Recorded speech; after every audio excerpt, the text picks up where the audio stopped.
Hello, everyone. Welcome to a new session of Youth4SDGS by Youth Building the Future Global. Today, we have a special session with our guest, Scott Lamb from Asia in Action. We know him from close friend in Malaysia, and we really thankful for having here in this session. Thank you, Scott, for being here today. I know it's maybe a little It's a night for you. pleasure.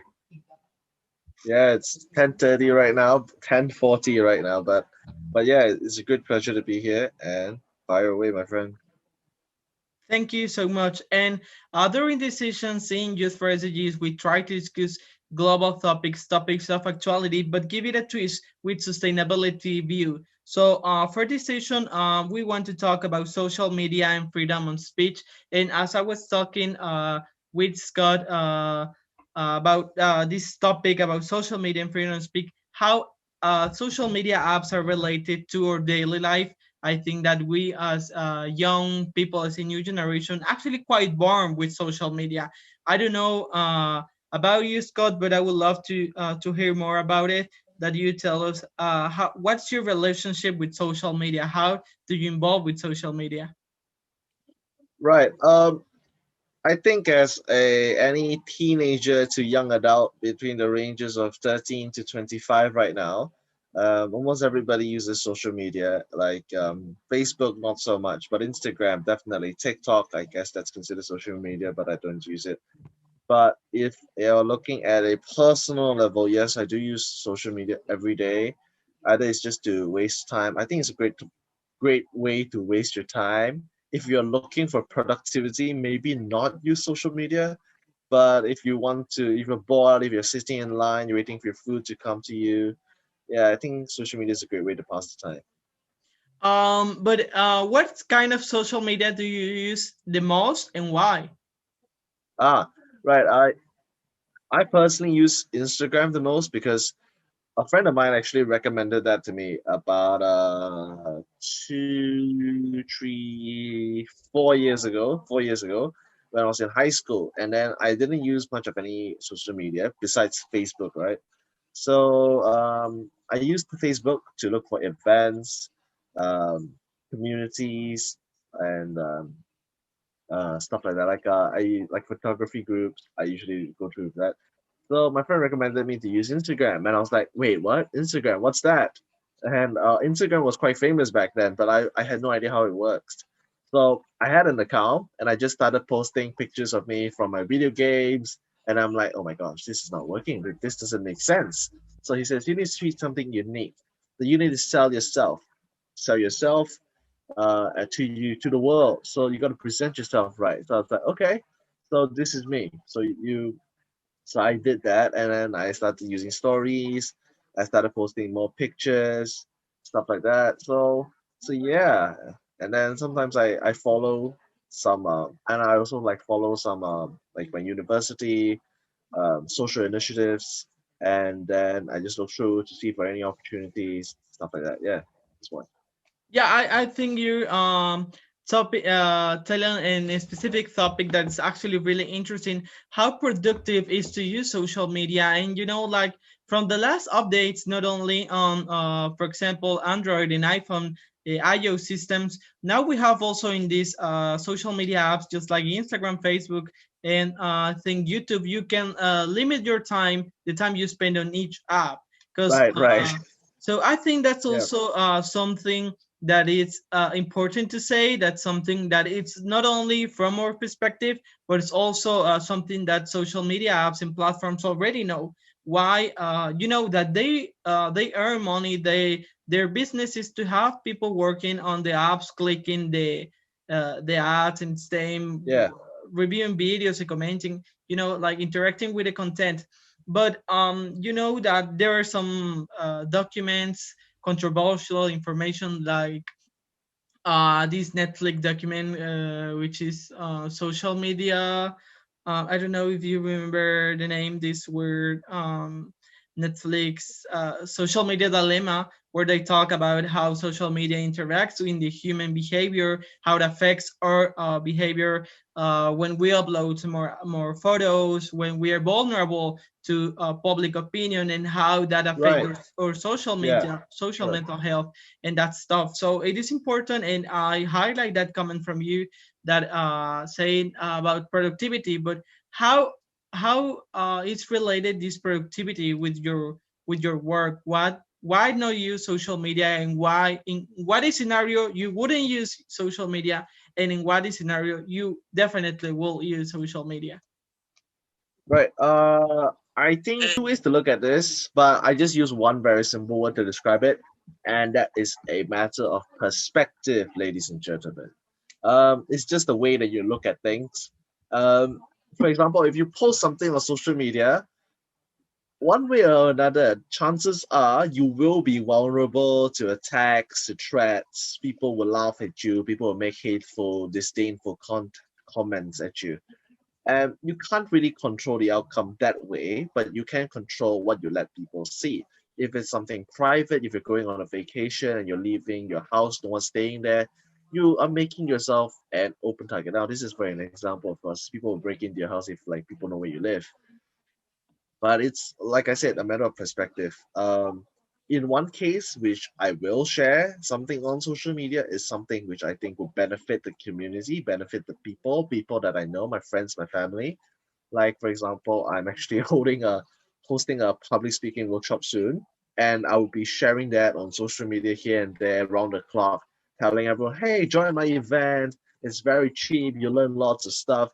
That's what I'll do because it's positive and people can't really say anything bad about it besides like you should give up, those haters will hate. Yeah, but things which I won't share is probably if like something very negative, like if I got into a car accident, and I would definitely post a picture that I survived, but I wouldn't take a picture, at like at the car crash itself. Or if I witness an accident, I wouldn't like go straight up to the guy who's bleeding on the side of the road and take a picture of him saying, "Hey man, say a caption. It's for the views, man. It's for the views. It's for the IG, man. It's for the gram." I wouldn't do that because that's just hateful and people probably, spread negative views about you. Yeah, yeah. So there's the right time for the right things, and there are the wrong times for the wrong things. So, like I said, it's just a matter of perspective. So yeah. Yeah, I think in your comment you also say and it touch a really interesting topic, which is the content that we actually see on social media in these days. Like from your perspective, I can tell that you're a person, and not only because of your trajectory, but that focus more on personal growth and the relevance of things, and not specifically in comedy or other kind of content stuff that you can find easily on social media. But I think that's actually a reflection that everybody in globally, collectively, we need to talk about how is the content that we are uploading to social media, because some years ago we start hearing about this information overload, how we have information from all over the world, from all social media coming. For example, if a person that normally have around 6 or 7 social media apps, that's uh, the basic number of apps that a average person have. I wouldn't ask how many apps does a person that is obsessed with social media will have, or how many times or hours per day is spent in each social media. So I think that's a very interesting topic to reflect about the content that we're having on social media, and how this affects also our relationship as young students. And here in Youth4SDGs, we love to make this kind of reflection and these topic questions that, as I told you before, that have no answer yet, but it's important to reflect globally. Like Right. I was also sharing this topic where some friends from Iran and some friends from China in some other applications like Clubhouse, where they talk about, yes, we might don't have this Instagram, we don't have Facebook, we don't have WhatsApp, and the content we share and the content we create, it's is control. It's not free. we cannot talk about specific topics. We cannot share specific images or something. Yeah, And it's I often think, fabricated. Yeah. Yeah. yeah, I think that's something we also need to talk more about, because right now I detect that like social media, just like democracies, are being triggered by this power of censorship and this power of limitations. And I don't know if it's good or wrong. That depends on the context. But what will you say? What do you think about it? I'm sorry. Like, Well, what do you think about this censorship on social media? ah, censorship. Yeah. Uh, well, it's not really my place to say. I'm not exactly in tech or media, but what would I say about censorship? The Like for you, have you ever feel like thinking about, okay, I can upload this kind of content, or I should definitely upload this kind of content, although it's controversial?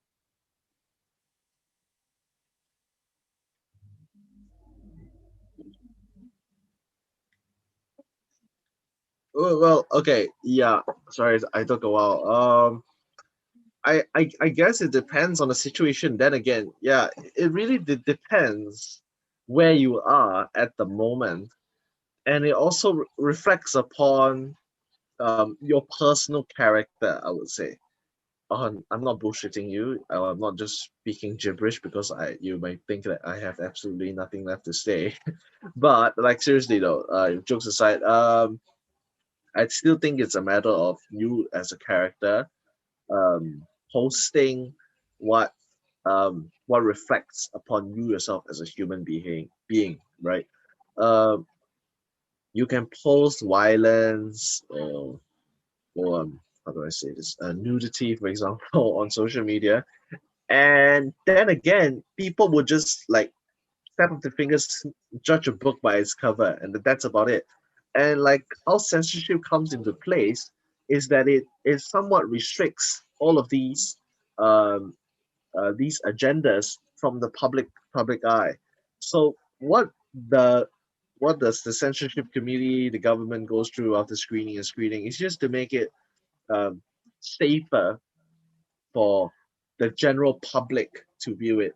But most of the time, chances are the person that goes through and finds these things which are about to be censored or are vulnerable, not say vulnerable exactly, but yeah, vulnerable. No, I don't know the exact word for it, but vulnerable to be censored. Yeah, these people don't just pass by it by accident. Chances are they are actually looking for this censored content. So yeah, that's my point of view on it. Yeah, I also think it's very important to highlight what you mentioned, which is how each of us know the kind of content that that we are uploading, the content that we are related to. And that's also something that we shared in some sessions before, like what about the restrictions in each country. And I go back to the context of Iran, when they can use some apps, like for example Instagram, or they can use Facebook properly, because they have some certain limitations. For example, as in Latin America, North America, maybe in some other parts of South Asia. So that's actually something that I found really interesting. And going to the next question is do you think we can improve our relationship with social media? For example, it calls my attention that you don't use social media like all the time. But for example, for those people that actually are obsessed with social media, what will you change? What will you recommend, or what's your point of view? Okay, so two questions, right, that you asked. Does social media improve relationships? And what was the last one? And what will you tell to people that is obsessed with social media? What would I tell to people obsessed? Okay, now Definitely, social media improves relationships. That's a guarantee. You don't need to ask an expert or ask me to know that. It definitely does that. You see, I got in contact with you through social media. In terms of building relationships, people don't, for example, dating, in the dating side of things, people, I mean, like, I hope some people still do this, but not a lot of people, if they see someone they like in person, they'll just walk up and start talking to them. No, they won't. They now reflect on social media, Tinder, for example. And if it comes to making friends, you can just join any public community groups and just like please drop by and say, "Hi, I'm new to photography. Can anyone help me out? Sure, let's meet at this park." But COVID now, I don't think that's possible. But they will just meet up and they'll build relationships, fruitful friendships from then onwards. So it's definitely much more effective compared to 20, 30 years ago when you had to like go through yellow pages to call someone important that you wanted to talk to, or like finding a job, for example. They're like, oh God, how do I find a job? I had to get a resume, I have to travel first. I can't like make a phone call, I can't like check out their company's profile on Instagram or LinkedIn. Then you go up to the interview, you're unprepared. So definitely social media is a gateway, an enterprise to building good relationships. Yeah. And on the second question, some people are obsessed with social media. Definitely. Definitely. It's either keeping up with your follows, your likes, your comments, with the people which you think, now it's a matter of perspective, I'm being neutral here, about how people view you as a person. Now, viewing you as a person and viewing you as the person you are on social media is a different thing. You see, it's about number one, perspective. I always mention this. Number two is called perception. Perception of you as an individual or a perception of how you portray yourself on social media. Now, when I say this to someone who's obsessed with it, it depends on how obsessed are you with it. For example, if you are obsessed with LinkedIn and you are constantly sharing things for self-improvement and empowering the community, that's wonderful, mate. Just keep going ahead. You know, that's fine. If you want to be obsessed with LinkedIn, sure, as long as it doesn't affect your life. I mean, yeah, that's great and all. But if you are, I being very old fashioned when I say this, if you are obsessed with TikTok, for example, maybe not. maybe maybe try something else. I mean, I don't get TikTok. I mean, for me, I'm quite old fashioned. I'm grown. I'm like born in the generation of TikTok, but I don't think it's very productive per se. And sure, it can be fun, yeah, but no, no, no. It's not no. It's just no. I sound like Consuela from Family Guy. It's just yeah. This is a terrible idea. I mean, yeah. I mean, like for short-term fun, yes, it's good for you if it makes you happy. It makes you helps you distress, sure. But if in the long run you're gonna scroll through hours and hours of TikTok a day, eh, maybe try to decrease your time. Do something else. Then mindfulness exercises. Talk to this guy right here. Or anything, or watch more of these videos. Yeah, that'll be much better for you, I think. All right.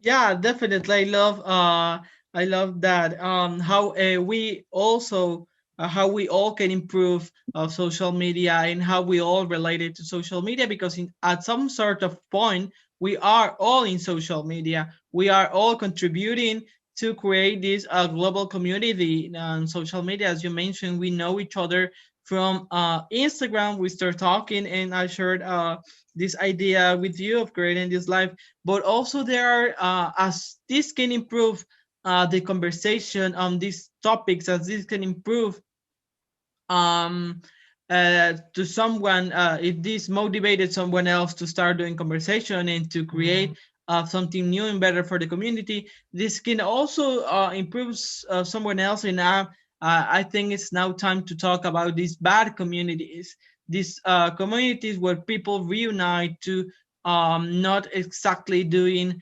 legal things, or things that are not contributing to our social social life, if Okay. it's Yeah. yeah. So what would you think about that, the use of not only social media but the use on internet for creating these uh, kind of groups and communities? Well, it's there. You can't exactly change or like just ban these communities from existing. I'm a very philosophical guy. I think the people who are joining these communities and spreading hate, like I said, you're gonna hate me for this, but I'm sticking to my damn point. It's a matter of perspective, right? So from you can look at it from an angle of hatred, deceit, and anger. And like when you look at them, all you see is the freaking devil and all the other angels who have descended to hell from it. But like I said, this perspective, right? So if you look at them, maybe they have a point. Maybe, just maybe they have a point. Look at it from their perspective, which is one thing I learned today from my parents, which is you need to look at it from someone else's point of view before being quick to judgment. Um, so, should these groups exist of hatred? Yes and no. It is not up to you as like some rightful person, which I'm pretty sure is everyone here. Well, unless you're super holy boy that goes to church every Sunday morning on time, helps out to clean every day, then maybe not. But I'm pretty sure all of us have committed some deeds that we aren't too proud of. And if you just look at them from that perspective, maybe they were upset about this specific cause because uh, it affected them in some negative way. For example, if they're fighting for a cause, for example, they hate someone, they want to kill someone, this may be because they personally don't like them, not just because of like a generalized hate. For example, in World War II, Nazi Germany, of the generalized hate of the Jewish community, that was generalized hate. There wasn't like a fixed reason as to why. I mean, yeah, the fixed reason was they thought of the stupidity mindset of how the Jewish community were inferior to the Aryan race, right? But that just doesn't it doesn't lay out correctly. It doesn't make sense if you think about it. It doesn't make sense. How are they superior? How are they inferior, right? And if you if you look at it for these communities which are violent, think about it. How are you better than them? At least they are using freedom of speech. They're actually using social media as a platform to to you to utilize their rights of freedom of speech. They're speaking freely of what they believe in, and whether you side with them or not, you can criticize, you can judge, you can say your opinion, you can be on the fence about it, but you don't exactly have the right to go out and just fight and say no, what you're doing is wrong, unless it's absolutely like human being wrong. Like if they're just planning to massacre human race and dominate the world and kill 90% of the world population, then yeah, you can talk shit about them. But if that's not the case, if they just like hate a political party, for example, they hate this company because they stopped producing chocolate bread, that's fine. But other than that, it's all about perspective. Don't be too quick to judge. That's my point of it. Yeah. Yeah, I love how you share this perspective, because it is important also to highlight what you mentioned, that what if what they're doing it's okay, what if it's not bad, as we mentioned, to see both sides of the story, not only judge them by what they're sharing, right? Because what it's bad for some, it could be good for some others. So I think that Exactly. critical thought is also something. It needs to be remind, it have to be always on social media, and be critics about the kind of content that we've seen. It might be violentical, graphic, like violent graphically, like it have maybe some Okay. content that it's violent, but it maybe have some lessons, have some value in some information that we Right. all need to Exactly. know, right? So I also was taking some notes while you were talking, and I was thinking about this, how this coexistence in social media about um, content that contributes and content that doesn't contribute to human society of social improvement, just like the youth talking about social and human about basic human rights, just like Greta Thunberg and Malala Yousafzai talking about a cause. But also on the other side, we have Charlie D'Amelio and other famous people dancing on TikTok with millions of people following them and having this idea that it's okay just to look pretty, to dance, and not worry about like social issues and social problems. And also, we have these new Nazis and conspiracy theories groups that also coexist in the same social media apps, in private groups, in the website. So I think social media, it's improving everybody's life. It's improving open access education, open access information, where we all can learn now from distance, when we all can access to information that is a tool for education. But also, I think it's as mentioned before, it is um, it triggers to democracy when we talk about neo-Nazis or those groups. So what Yeah. can you tell about this? What's your perception about these groups on the same social media apps? Um, they have. It's either I'm gonna sound really smart when I say this, or just plain stupid. But if you look at neo Nazis and Greta Thunberg, for example, both of them share something very much in common, and you guessed it, social media usage. And what type of social media usage? The platform, the freedom of speech in the platform. Anyone can share anything.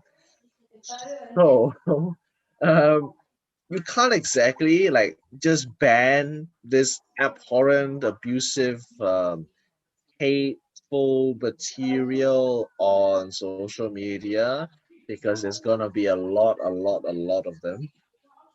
And at the same time, if you do not agree with Greta Thunberg's points, you can't just go and like, oh man, I hate her. I make sure she doesn't ban her from Facebook or Instagram.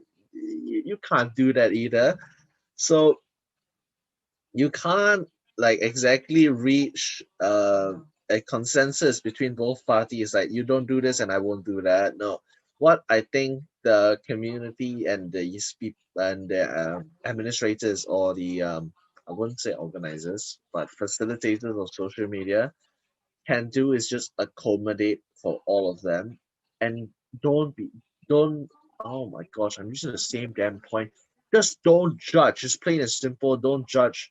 I mean, if you're from a social media standpoint, you just don't judge. It's up to the viewers and the users to judge. So if you are wondering, if people you are you the listening to this might be wondering, why the heck are they not banning Greta Thunberg? That's fine. That's fine.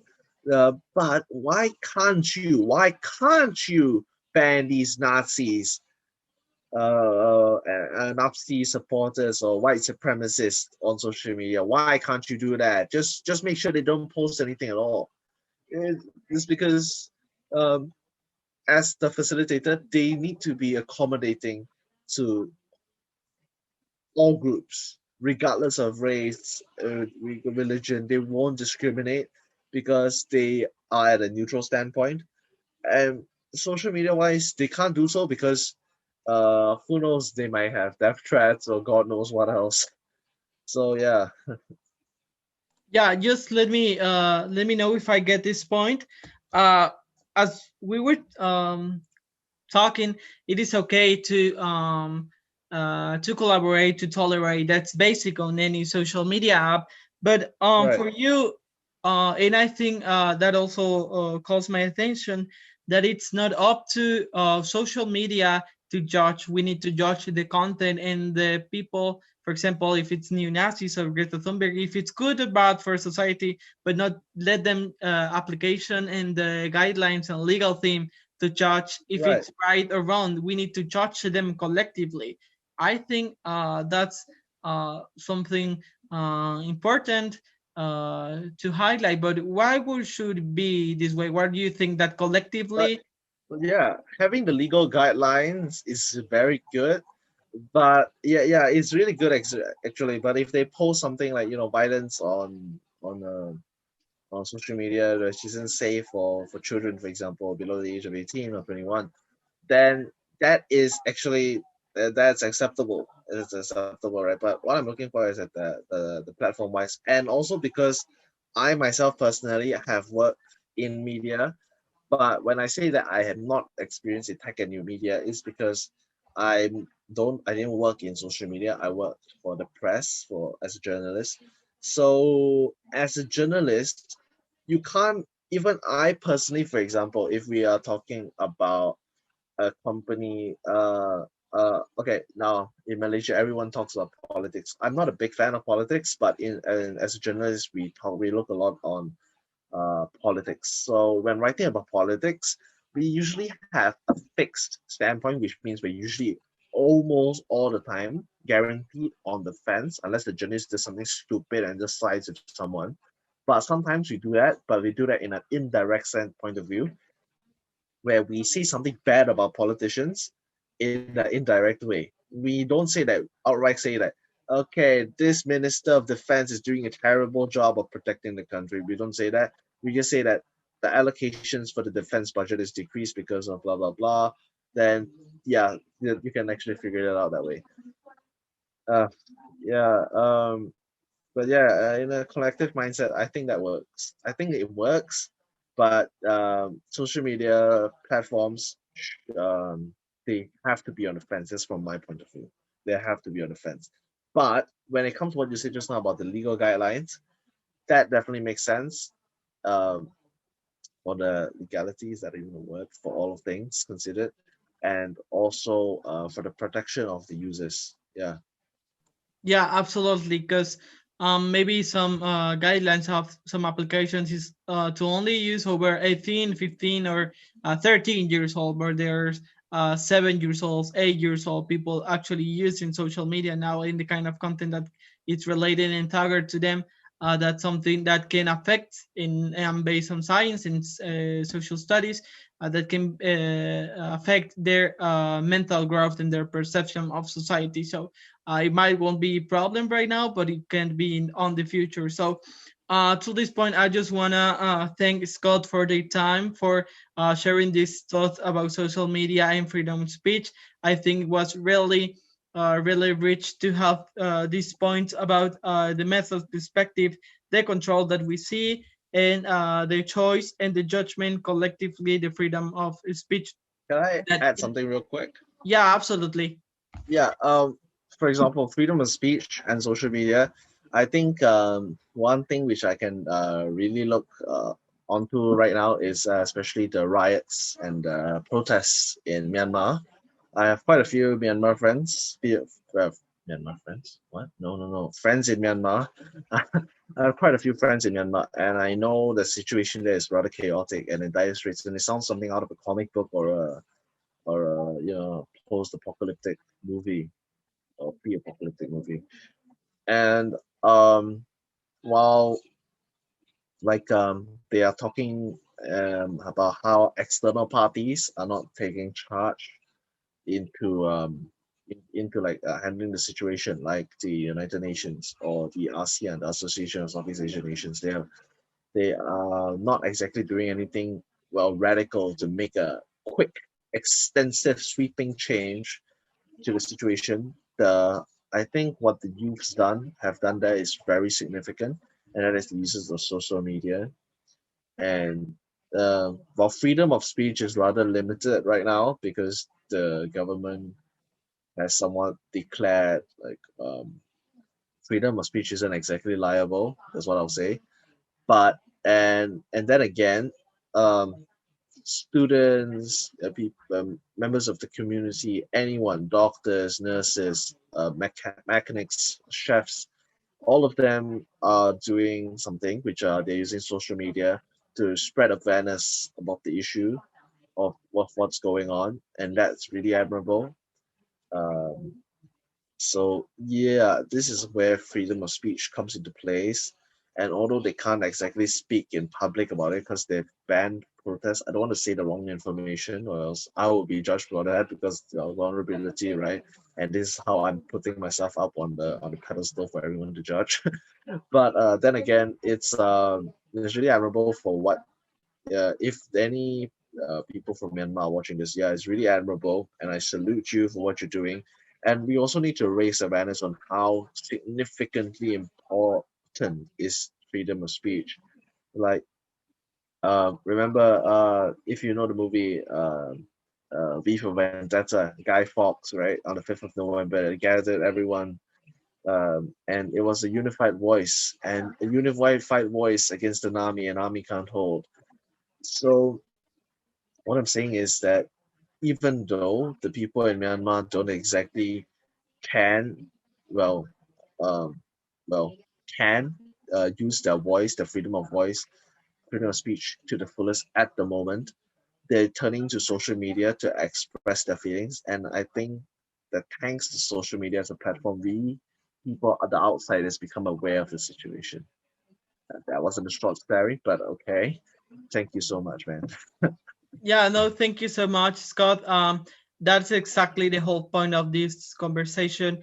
How, when we don't have a public voice, when we cannot talk about it, some specific topics, being socialism, being political on the street, we can use social media to spread ourselves, and how that expression should be respected as a basic human rights with no limitations, when we can connect with people from all over the world and ask for help if it's need.